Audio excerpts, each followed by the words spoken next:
A 6-year-old boy's horrific life is brought to light as cops break open the door to his house and discover him sobbing uncontrollably inside. Sally Peterson leaned on her windowsill, wondering if what she'd heard last night was true or just a hunch. She was 80, and given the troubles that had befriended her in old age, it wasn't surprising that she could imagine the 6-year-old Jason crying at night. However, something in her heart told her otherwise, so she decided to discuss it with her neighborhood and good friend Mrs. Martin to confirm her concerns. "Hello, Billy," she said softly, her voice anxious. "Sorry for showing up uninvited at your house, but did you also hear Jason weeping around 9 p.m. last night?" she inquired, standing on their porch. "Oh, Sally, good morning. Come in. I was just making tea. What did you say, Jason? The little boy whose dad?" "Exactly, Billy. I noticed the boy crying loudly last night, and to be honest, I haven't seen his mother Addison at home in a few days. Do you think we should keep an eye on them?" "You know how abusive the boy's father is, darling. When we invited Addison to a tea party last time, the man came up to our house and dragged her away. He's such a jerk, I tell you. Even his son, that small boy, he's out of the ordinary. He hardly ever interacts with other children, and he can't even hold a conversation. Take my advice and stay away from those weirdos." "But Billy, I'm worried about Jason, that boy. I'm sure, or I believe it was him crying in the middle of the night." "Oh dear," Billy laughed. "You're aware that we're old birds, dear. I'm sure it was all in your head. If it had been something like that, others would have heard it as well. Anyway, 2 sugar cubes for your tea as usual?" Sally gave a nod. "Oh, I do hope I'm wrong, Billy, and you're right," she said, hoping Jason was fine and it was all a figment of her imagination. But she heard the wailing sound again that night. This time it seemed louder, and Sally instantly dialed Billy's number. "Billy, I'm sure Jason is crying again. Let's go check on him, please. I feel there's something wrong." "All right, Sally, calm down. Let's get some people to join us. I'm concerned we shouldn't go by ourselves." "Okay, I'll meet you at the front door," the elderly woman said before hanging up the phone. A few minutes later, Sally, Billy, and Billy's next-door neighbors, the Andersons, arrived at Jason's door. "Sally, I hate to admit it, but you were right," Billy said. "Carrie and Jake just told me that they overheard some of our neighbors complaining about Jason sobbing in the middle of the night. I hope the boy's okay." Sally's heart was racing in her chest. She rang the doorbell several times but got no answer.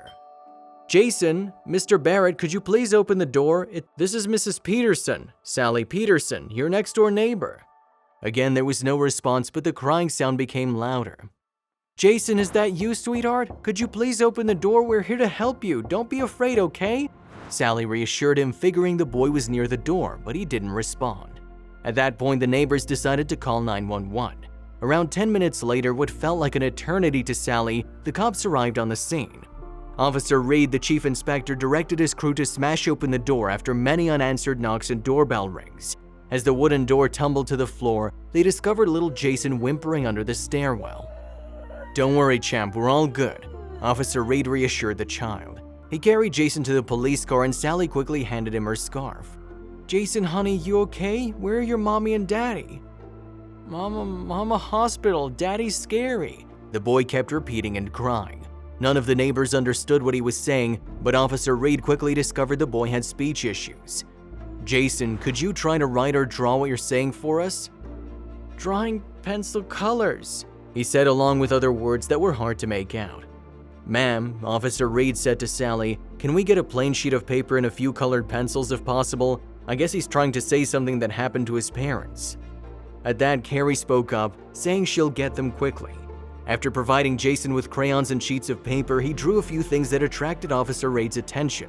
An ambulance, a woman lying in a coffin, a man with his bag leaving the house. Officer Reed concluded that the man was Jason's father leaving their home and that his mother was most likely dead. However, in order to corroborate this, he thought it best to contact a child specialist. Therefore, Jason was escorted to the police station. After almost 8 hours of counseling there, the child therapist Dr. Carolyn Woods confirmed that Officer Reed's analysis was correct.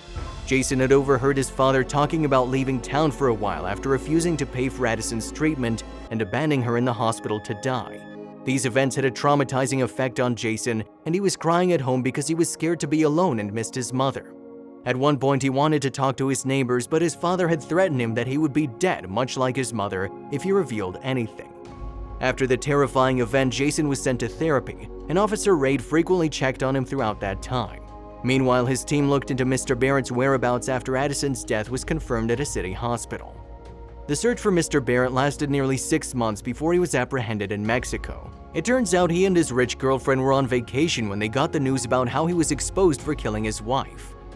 "He was nothing more than a burden to us. That weirdo should have died just like his loser mother. She was sick and so is he said, mocking his son and late wife in court. But karma caught up with him. After the trial, he and his beloved were sentenced to prison while Jason's life improved dramatically. Officer Reed and his wife, who were unable to have children, adopted and raised the young boy as their own. They also sent him to counseling, which healed his speech problems. You won't believe it, but Jason Reed is now a TV presenter for a well-known news channel. And every time he sits down and focuses on the camera, he thanks God for that night when Sally and Officer Reed came into his life. If you liked the video, please give it a thumbs up and consider sharing it with someone who may find it interesting. Thanks for watching, and I'll see you in the next video.